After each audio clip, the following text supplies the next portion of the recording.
আগামী দিন মানুষের পাশে থাকতে হবে, মানুষের হয়ে কথা বলতে হবে। পিরানগঞ্জ অঞ্চলের যে পঞ্চায়েত অফিস, আজকে আমরা এই অফিসে এসে আইএসএফের পক্ষ থেকে এই ভোটটা চালানোর জন্য আমরা এই অফিসে এসেছি। কোনো রকমের কোনো চাপ টাপ দেয়নি, কিছু না, ওরা ভালো ঠিকই আছে। আপনি কোন দায়িত্বে আছেন? প্রধান। কোন অঞ্চলে? প্রাণগঞ্জ অঞ্চল। এনাদেরও যদি কোনো অন্যায় হয় আমরা এনাদের ছাড়বো না, দল থেকে বার করে দেবো। এবং আমাদের আইএসএফের ছেলেদের যদি অন্যায় হয় এবং আমিও আমার দ্বারায় কোনো রকম যদি অন্যায় হয় দল থেকে বার করে দেবে, এরকম নির্দেশ ভাইজানের আছে। আব্বাস সিদ্দিকী সাহেব এবং নওশাদ সিদ্দিকী সাহেবদের কাছে আবেদন করেছিলাম জনস্বার্থে কাজ করবার জন্যে। এই মুহূর্তে দাঁড়িয়ে আছি পিরানগঞ্জ অঞ্চল আর এবং সেই পঞ্চায়েতের সামনে। আর পঞ্চায়েতে প্রধান গঠন আজকে আইএসএফের পক্ষ থেকে একবারে সমিলিভাবে, এবং জানেন পরিচিত মুখ একাধিক দেখতে পাচ্ছেন আপনারা, যে শওকত মোল্লার সঙ্গে উঠা বসা এবং তাদের সঙ্গে নেতৃত্ব দিয়ে পার্টি করতেন এবং টিএমসির মেম্বার তারা কিন্তু যেতে, এমনটাই কিন্তু বার্তা। এবং এই মুহূর্তে পঞ্চায়েতে দীর্ঘক্ষণ ধরে কি আলাপ আলোচনা হচ্ছিল, আমার পাশে দাঁড়িয়ে আছেন আইএসএফ নেতা ইয়াসিন মোল্লা এবং একাধিক নেতৃত্ব আছে আইএসএফের, তাদের সঙ্গে কথা বলার চেষ্টা করব। এবং এই পঞ্চায়েত আইএসএফের নেতৃত্বে চলবে এমনই বার্তা দিচ্ছেন যারা মেম্বার আছে এখানে, তাদের মুখে কি বার্তা এবং জোরপূর্বে কি আইএসএফরা তাদেরকে তুলে নিয়ে এসে কি এই পঞ্চায়েতে মেম্বারদেরকে নিয়ে কি এখানে বৈঠক করা হয়েছে, আমরা সরাসরি কথা বলার চেষ্টা করব।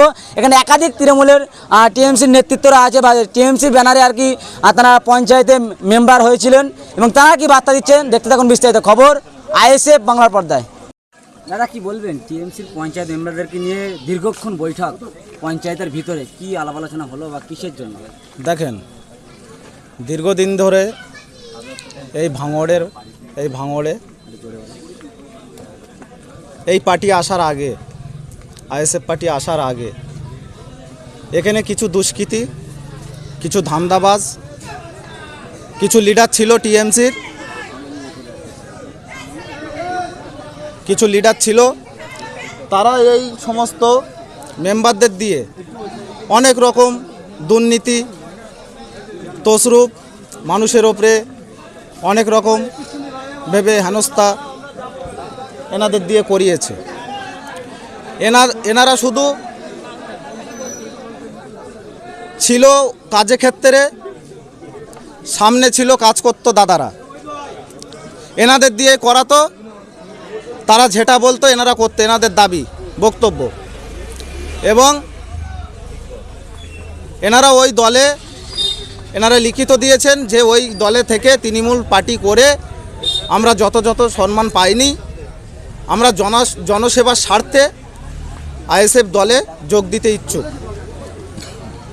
আমরাও জনসেবার স্বার্থে ওনাদেরকে এই দলে নিয়েছি।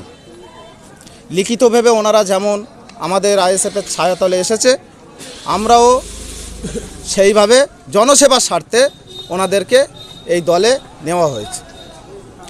তাদের কাছে আশা করব যে আগামী দিন আমাদের বুথের নেতৃত্বদের কথা মেনে, নেতাদের কথা মেনে আগামী দিন তাদের পরামর্শ অনুযায়ী এনারা কাজ করবেন।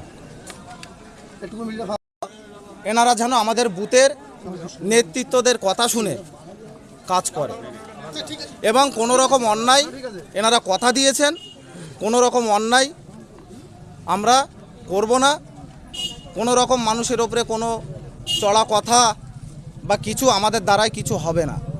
আপনারা যেভাবে বলবেন, এনারা কথা দিয়েছে, আইএসএফের ছেলেরা যেভাবে বলবে আমরা সেই মোতাবেক সেইভাবে কথা শুনে আমরা আগামী দিন চলব। এবং আমার দলের আমার নেতৃত্ব আমার নেতা নওশাদ সিদ্দিকী ভাইজান, নওশাদ সিদ্দিকী সাহেব আমার দলের চেয়ারম্যান, আমার দলের পৃষ্ঠপোষক পীরজাদা আব্বাস সিদ্দিকী ভাইজান, তানাদের নির্দেশে আমরা চলি। কোনো রকম কোনো অন্যায় হলে, এনাদেরও যদি কোনো অন্যায় হয় আমরা এনাদের ছাড়বো না, দল থেকে বার করে দেবো। এবং আমাদের আইএসএফের ছেলেদের যদি অন্যায় হয় এবং আমিও আমার দ্বারায় কোনো রকম যদি অন্যায় হয় দল থেকে বার করে দেবে, এরকম নির্দেশ ভাইজানের আছে। একে প্রশ্রয় দেওয়া হবে না। আগামী দিন মানুষের পাশে থাকতে হবে, মানুষের হয়ে কথা বলতে হবে, মানুষের হয়ে কথা বলতে হবে, মানুষের পাশে থাকতে হবে। মানুষের সব সময় মানুষের সুবিধা অসুবিধা মানুষের পাশে থাকতে হবে, মানুষের হয়ে কাজ করতে হবে, এই বলে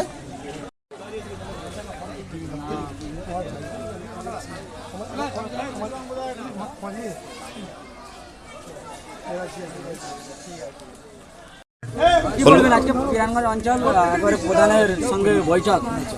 আজকে আমরা আইএসএফের যে নেতৃত্ব থেকে আমরা যে পিরানগঞ্জ অঞ্চলে আমরা এসছি, পিরানগঞ্জ অঞ্চলের যে পঞ্চায়েত অফিস, আজকে আমরা এই অফিসে এসে আইএসএফের পক্ষ থেকে এই ভোটটা চালানোর জন্য আমরা এই অফিসে এসছি। এসে আমাদের যে আগামী দিনের যে পঞ্চায়েত মেম্বারগুলো ছিল টিএমজির, তানারা জনস্বার্থে জনগণের কাজ করার জন্য আমাদেরকে একটা আহ্বান জানিয়েছে এবং লিখিতভাবে দিয়ে আমাদেরকে সমর্থন হয়েছে যে আমাদের আইএসএফের সাথে থেকে তানারা জনগণকে সুস্থভাবে ভালোভাবে কাজ করার জন্য আবেদন জানিয়েছে। আমরা সেটাকে গ্রহণ করে আমরা পঞ্চায়েত অফিসের যে বোর্ডটা আছে আইএসএফের তরফ থেকে সেই বোর্ডটাকে ওনাদের নিয়ে আমরা জনগণের সাথে বোর্ডটা চালানোর জন্য আমরা আজকে এখানে এসেছি, এসে একটা প্রোগ্রাম করতে এসেছি।